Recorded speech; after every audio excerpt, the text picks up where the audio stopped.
Assalamualaikum warahmatullahi wabarakatuh.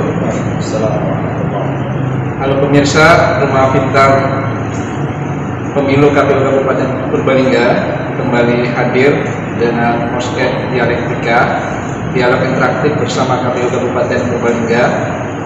Nah, dialog pada hari ini nanti kita akan banyak membahas tentang persiapan partai politik menghadapi pemilu 2024. Kita tahu bahwa pemilu 2024 itu nanti akan ada dua keserentakan. Serentak pertama itu adalah nanti pemilih akan memilih presiden, DPR, DPD, DPRD provinsi dan DPRD kabupaten kota. Sedangkan di bulan November 2024 insya Allah nanti pemilih akan memilih kepala daerah, yaitu gubernur dan wakil gubernur, bupati dan wakil bupati atau wali kota dan wakil wali kota. Pada segmen kali ini kita sudah kedatangan ketua DPD PKS Kabupaten Purbalingga, Pak Cahyo Susilo, Pak ya. Pak Cahyo Susilo, apa kabar Pak Cahyo? Alhamdulillah. Assalamualaikum Pak Cahyo. Waalaikumsalam warahmatullahi wabarakatuh. Ini lagi sibuk apa Pak Cahyo?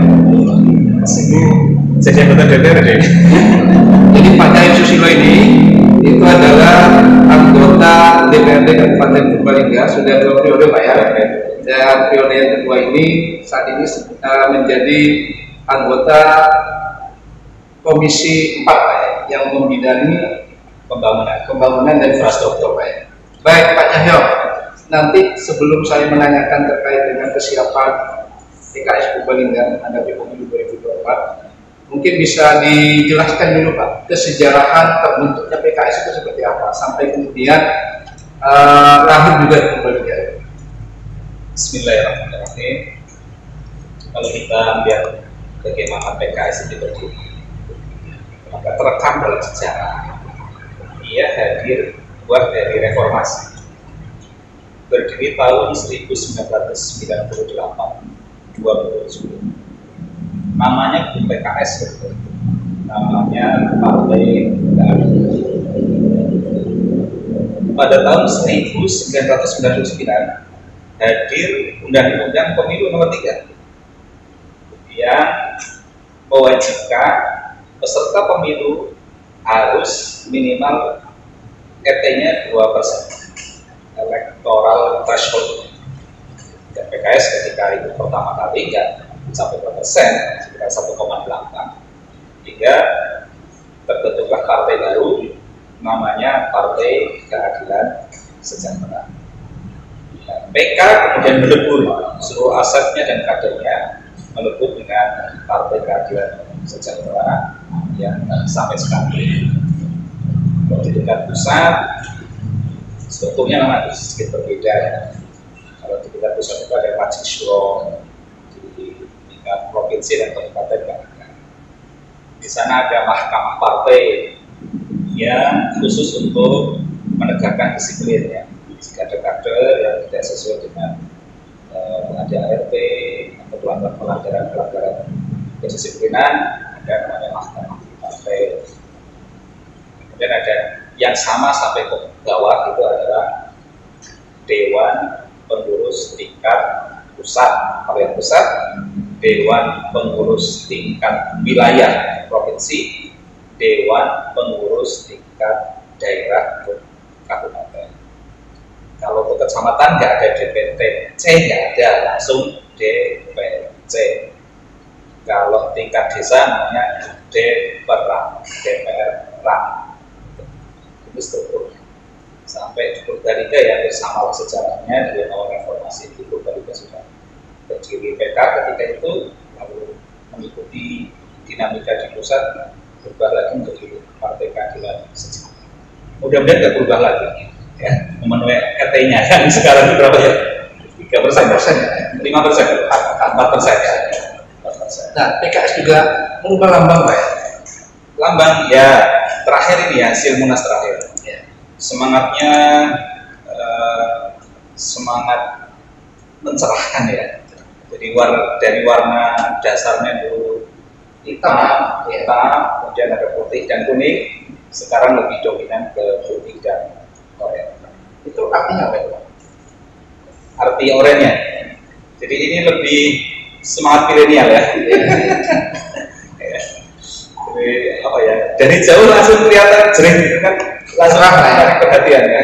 Apalagi nanti di kartu suara yang jumlahnya banyak kan, kalau oranye langsung kelihatan.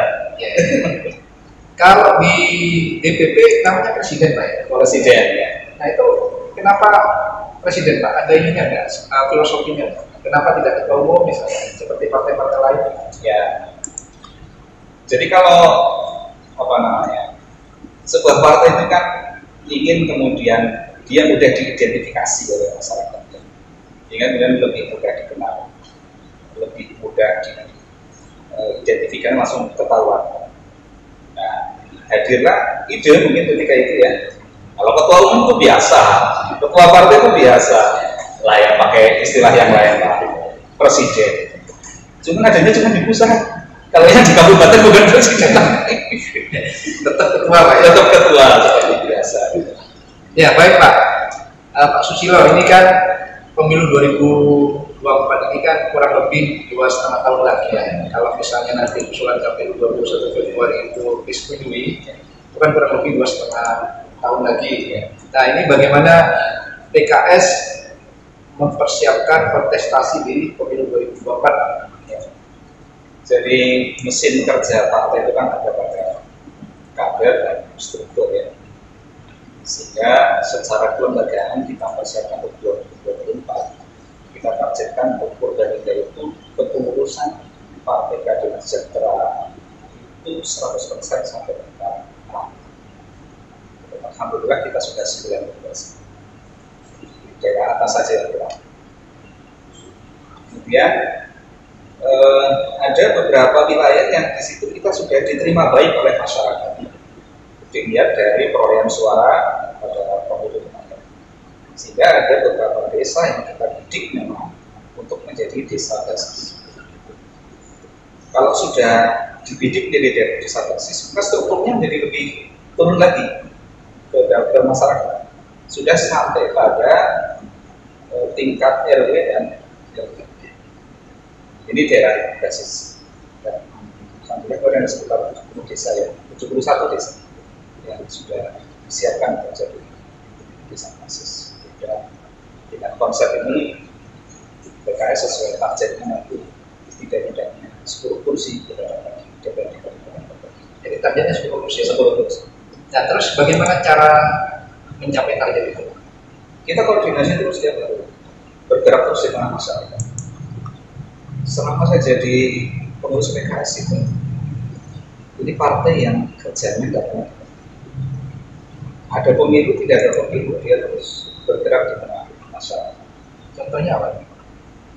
Setiap bulan kita itu DPD PKS melakukan kegiatan roadshow di tiap dapil yang memiliki konten yang berbeda-beda. Jadi partai ini kan semangatnya semangat berkhidmat, semangatnya semangat melayani, ingin menunjukkan sebagai partai yang mengusung Islam dan rahmatan lil alamin. Sehingga obsesi kita itu setiap semua yang berinteraksi dengan PKS dia mendapatkan manfaat. Setiap yang berinteraksi dengan PKS dia itu rasanya nyaman. Karena yang kita usung adalah rahmatan lil alamin. Partai Islam yang rahmatan lil alamin. Sehingga ketika kita masuk membuat program kegiatan itu bukan hanya semata-mata koordinasi, tetapi apa sumber daya yang kami miliki kami berikan. Beberapa hal yang sekarang jadi program kita jalankan ini setelah masa pandemi ini reda dan kita bisa menentukan setidaknya 50 orang itu kita sudah jalan. Ada bidang namanya DPJ, bidang pembangunan jaringan ekonomi kader dan pengusaha. Ini kemarin sudah MOU dengan para petani. Kita sudah siapkan bibit 2.200 bibit pohon alpukat, sehingga target kita ada sekitar 2,2 hektar tanah di Purbalingga yang akan kita tanami alpukat. Ini bertahap. Alpukat ini kenapa kita pilih? Nilai ekonominya tinggi. bukan hanya diberi bibit, kita berikan pupuk 1 tahun. Setelah panen, berarti ini tahun 2021 ya, menjelang pemilu 2024, 2021 tanam ini, 2024 panen, insya Allah. Iya. Ini panennya tidak hanya bukannya tapi juga ya, suara gitu. Ya mudah-mudahan. Dan kita siapkan marketnya. Yeah. Jadi petani ini sudah nggak perlu cari market. Yeah. Kita udah lengkap itu semuanya. Jadi ini tidak hanya dikasih bibit, tapi juga disiapkan pasarnya juga. Kita kasih bibit, kasih pupuk 1 tahun, lalu kemudian kita dampingi bagaimana agar tumbuhan itu bisa tumbuh dengan baik. Begitu panen, kita tampung. Siapkan market, semuanya kita siapkan. Mudah-mudahan nanti ini jadi mungkin lengkap melirik ya. Nanti Purbalingga isinya orang Butintok. Jadi Purbalingga nanti ada varietas baru. Ya. Alpukat mentega itu yang nilainya cukup ekonomis. Kemudian kita juga punya kader-kader yang ada di bidang kepemudaan.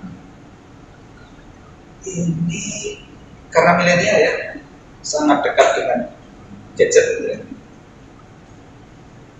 Kita menghadirkan ke masyarakat itu bagaimana agar HP yang hampir semua orang punya itu bukan hanya menghabiskan kuota dan pulsa, tapi bagaimana dari HP yang dipegang itu bisa menjadi sumber ekonomi, bisa mendatangkan uang. Makanya kita gilir ini nanti 5 dapil kita akan hadirkan, tawarkan kepada masyarakat siapa yang mau belajar digital marketing. Kita siapkan, acaranya kita siapkan, programnya kita siapkan, gratis, tidak ada biayanya. Bukan hanya ketika acara kemudian habis itu selesai, enggak. Setelah itu kita follow up untuk pendalaman yang lebih lanjut. Untuk yang pertama kemarin sudah ada beberapa generasi milenial yang menyatakan diri siap untuk menjadi mendalami digital marketing. Kita sudah siapkan produknya, kemudian tentunya seleri ya. Jadi setiap penjualan itu mereka sudah mendapatkan hasil. Ini sudah terus kita jalankan. Itu dikoordinir langsung oleh DPD. Jadi DPD. Jadi memang kita setiap bulan ada 5 kegiatan di dapil yang ada 5 program unggulan ya yang akan kita tawarkan ke masyarakat. Dan itu free. Baik Pak. Jadi tadi targetnya 10 Pak ya di 2024 ya. Tapi kami punya data ini Pak. PKS itu apa istilahnya ya? Naik turun lah perolehan kursinya dari pemilu ke pemilu. Pasca reformasi itu data kami di pemilu 2004 PKS dapat 1 kursi. Terus kemudian naik pesat tambah 3 kursi menjadi 4 di pemilu 2009. Terus kemudian naik lagi di pemilu 2004 5 kursi. Nah sedangkan di 2019 itu malah turun Pak 1 kursi. Nah ini gimana persiapan PKS untuk mencapai target tadi itu? Sementara kan suara PKS kemarin malah turun gitu. Kalau suaranya naik, soalnya kursinya ya, kursinya yang suaranya naik, cuman kursinya yang turun. Yang pertama kan ada cara perhitungan yang baru kan, ya sampai gitu kan. Yang kedua, perolehan kursi itu juga sangat ditentukan dari pemilihan caleg. Dan ketika itu memang kita siapkan caleg yang menurut kita terbaik, tapi kemudian mungkin ada kendala teknis ya. Jadi caleg kita gadang-gadang untuk fight ketika itu ternyata tidak fight secara maksimal. Jadi kita kehilangan 1 kursi. Jadi itu menjadi bahan evaluasi kami ya. Agar semua kader yang diterjunkan untuk mengikuti kontestasi film ini memang harus siap sejak awal dan memastikan fight sampai dengan titik darah penghabisan gitu. Kira-kira begitu. Berarti sekarang sudah disiapkan Pak ya? Sudah. Calon-calon calegnya itu ya? Sudah. Saya sudah mulai person to person ya. Ayu ready gitu. Person to person kita targetkan nanti Desember sudah selesai. Sudah selesai di semua dapil ya?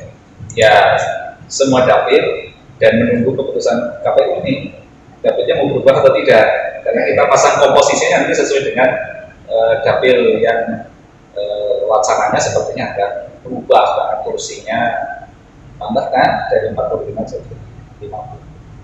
Pemilih di Purbalingga itu, terutama pemilih milenial, itu ternyata cukup banyak.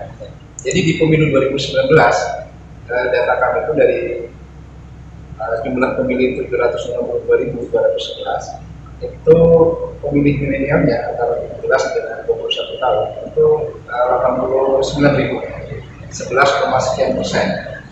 Nah, di pemilu 2014 nanti asumsi pemilihnya itu nanti sekitar 800.000. Kalau misalnya 11% itu kan hampir 100.000 ya, hampir 100.000, sekitar 90 ribuan. Nah, kalau 90.000 itu kan sudah bisa 10 kursi. Nah, ini pemilih yang usia antara 17-21 tahun. Nah, belum lagi nanti ditambah ya usia 24-30. Ini kan pemilih-pemilih kritis. Nah, jumlahnya cukup dominan. Nah, bagaimana PKS ini cara apa ya memasarkan program-programnya sehingga mereka bisa tertarik untuk menjadi pemilih PKS. Jadi kita punya divisi sendiri ya untuk milenial.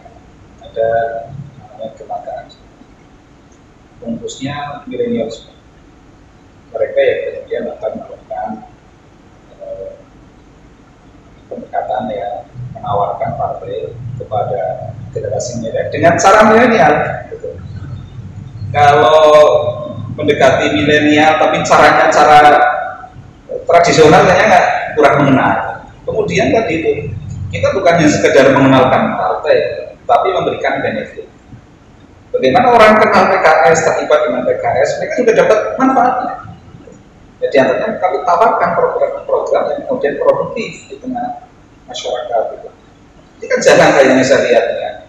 Partai kemudian dia secara masif menawarkan digital marketing di kawan. Bahkan kita punya kader YouTuber yang ilmunya akan kita sharing ini ke masyarakat.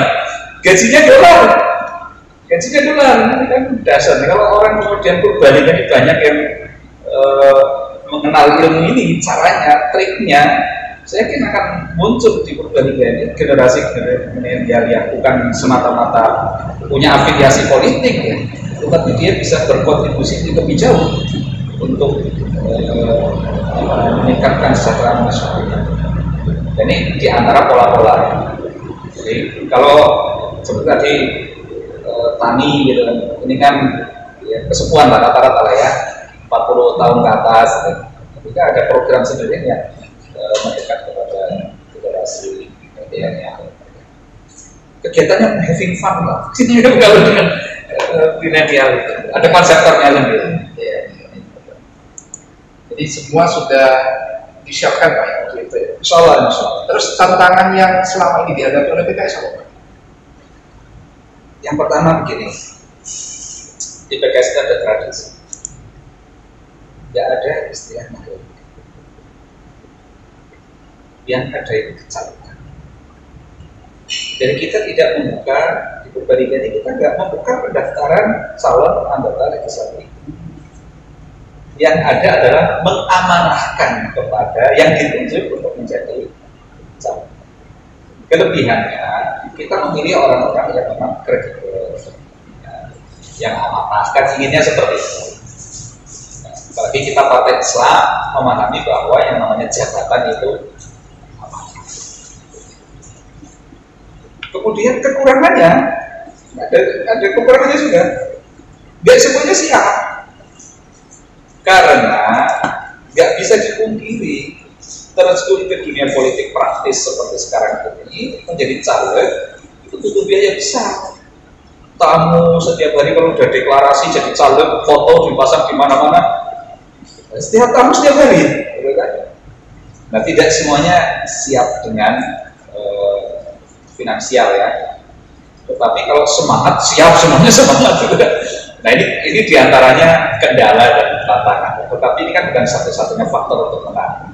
Cuma kita memang melihat bahwa ini termasuk kendala yang ada di kita. Sebenarnya maka di antara program yang sedang kita coba gulirkan di internal kader bagaimana masing-masing kader itu berpegang secara ekonomi.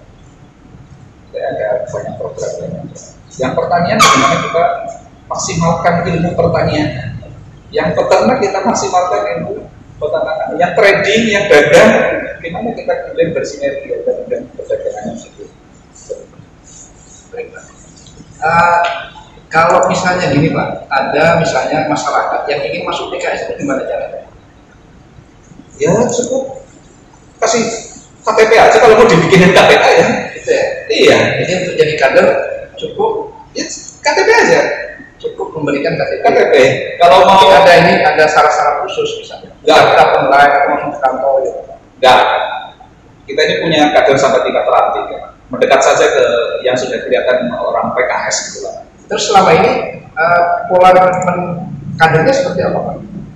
Hanya sekedar pendekatan tadi itu, misalnya dari keluarga, misalnya teman, atau memang secara open rekrutmen misalnya? Memang ada open recruitment yang ditawarkan ke publik ya, menerima pendaftaran anggota gitu ya. Tetapi semua jalur memang kita tempuh. Untuk kader PKS ya keluarganya harus PKS, diupayakan seperti itu. Walaupun tidak memaksa kan, tetapi kita upayakan ya. Kalau dia sudah kader, maka keluarganya juga PKS. Yang berikutnya itu program silaturahmi tetangga. Ada kewajiban kita ini untuk silaturahmi tetangga kanan kiri. Kalau kader itu minimal 20 rumah lah datang ke silaturahim mengenalkan PKS. Ini diantara yang mungkin tidak kelihatan di permukaan ya, kelihatan di permukaan.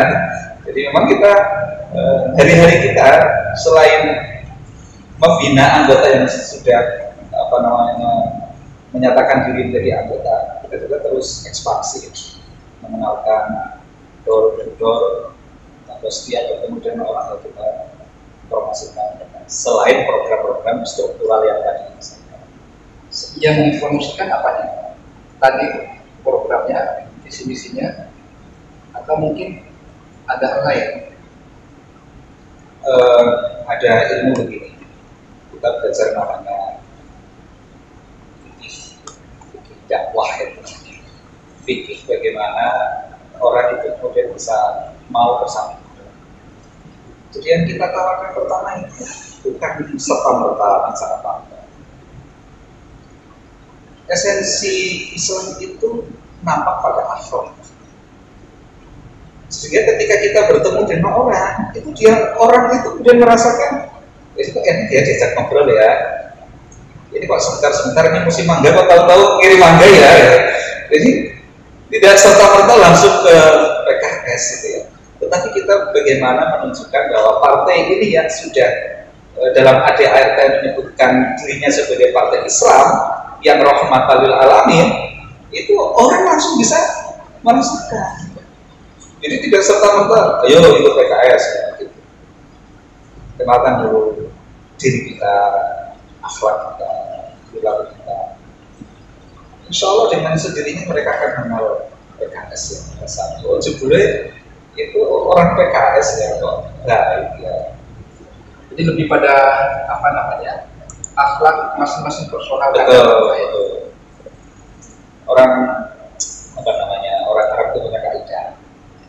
Bagi syekh lain, orang kalau tidak punya mau bagaimana memberi gitu kan? Kayak kita punya apa? Akhlak. Kita berikan akhlak. Kalau punya barang yang dicangkir ketika silaturahmi juga bawalah sesuatu. Tapi seperti itu kita mengenalkan PKS. Kalau selama pandemi ini program-program apa Pak yang sudah dilakukan oleh PKS? Kita membantu ke masyarakat, kebutuhan pokoknya. Jadi kalau apalagi kalau dia sudah tercatat sebagai anggota, kita punya tim namanya TRCC, tim reaksi cepat COVID-19.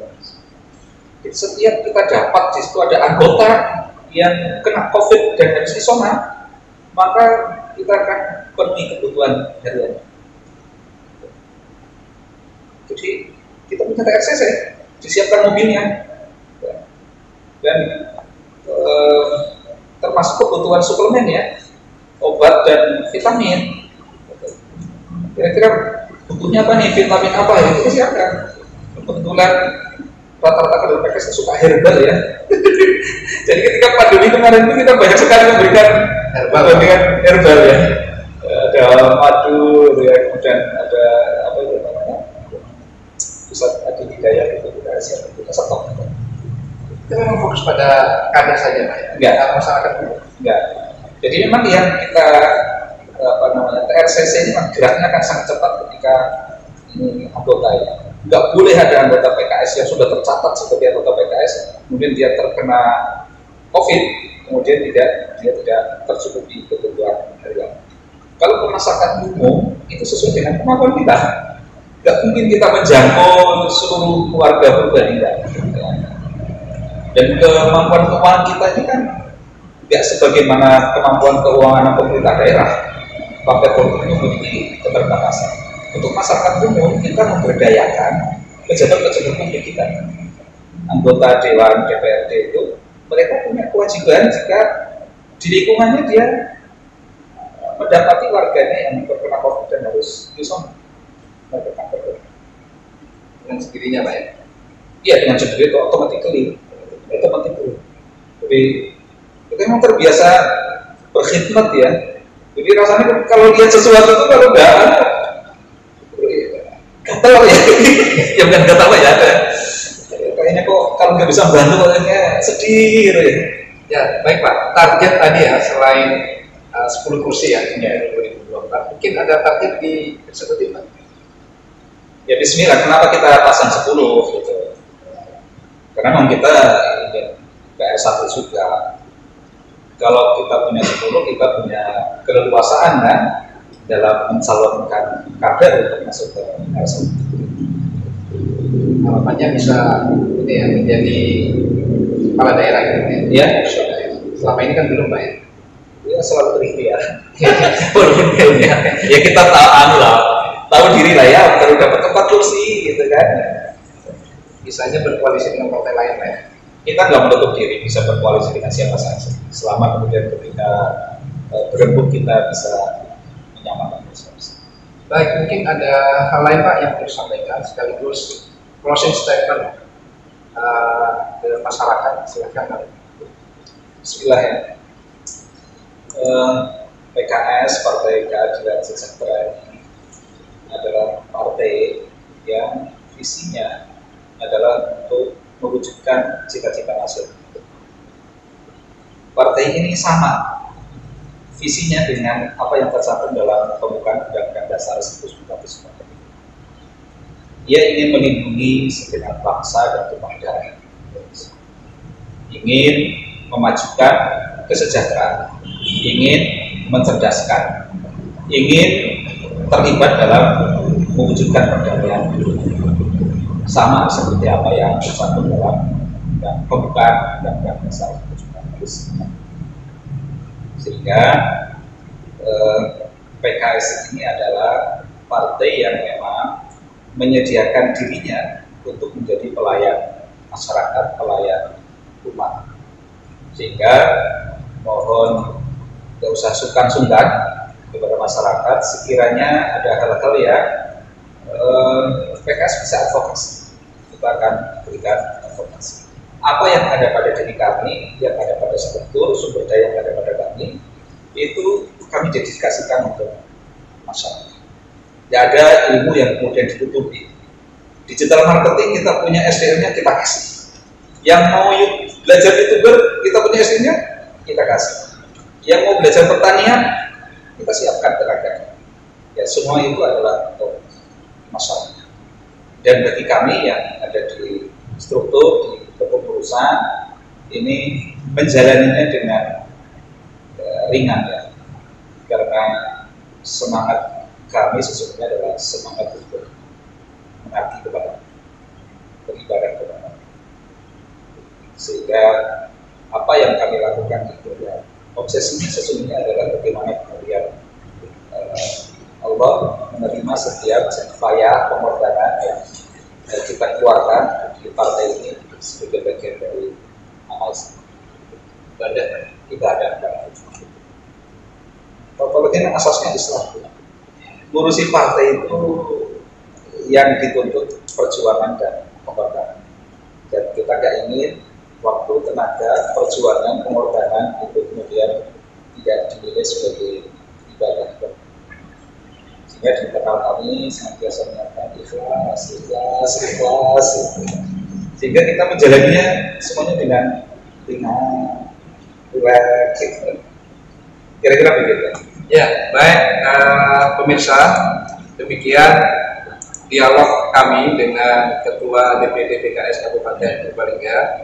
Kami berharap podcast ini dalam program Dialektika itu dapat bermanfaat bagi kita semua, khususnya masyarakat, sebagai bagian dari upaya KPU Purbalingga melakukan pendidikan politik kepada masyarakat.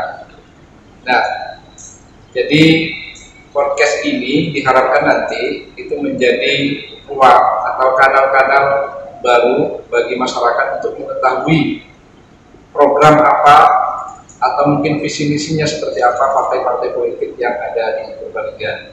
Demikian dari saya, kurang lebihnya mohon maaf. Wabillahi taufiq wal hidayah. Wassalamualaikum warahmatullahi wabarakatuh. Waalaikumsalam warahmatullahi wabarakatuh. Terima kasih Pak Cahyo.